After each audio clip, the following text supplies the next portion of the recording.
Hello everyone, এখন বাজে সন্ধ্যা 6:30 আর এখন আমরা বেরিয়েছি পুজোর শপিং করতে। তো প্রথমে চলে আসলাম নিশাতে, কিন্তু এখানের কোয়ালিটি আর জামার কালেকশন খুবই বাজে, তাই চলে আসলাম কসমোতে। আর বাইরেটা ভিড় দেখলে বাইরেও যেমন ভিড় ভেতরেও তেমন ভিড়। তো এখান থেকেও আমার কোনো জিনিস পছন্দ হয়নি, কিন্তু এই জিনিসটা আমার খুব পছন্দ হয়েছে, কিন্তু এটা আমার কোনো কাজের নয়।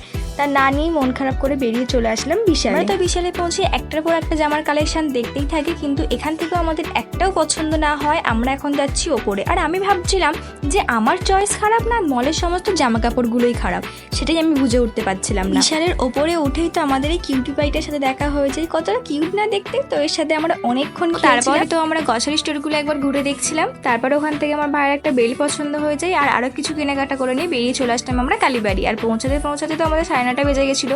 তাই খুব একটা দোকান খোলা না থাকা সবাই মিলে দাঁড়িয়ে আইসক্রিম খেয়ে নিচ্ছিলাম। তারপরে ওরা আবার একটা আইসক্রিম খেয়েছিল, কিন্তু সেটা আমি খাইনি, এই বসে বসে কেক খাচ্ছিলাম। তো আজকে দিনটা তো আমাদের এইভাবেই কাটলেও। দেখা হবে পরের ভিডিও।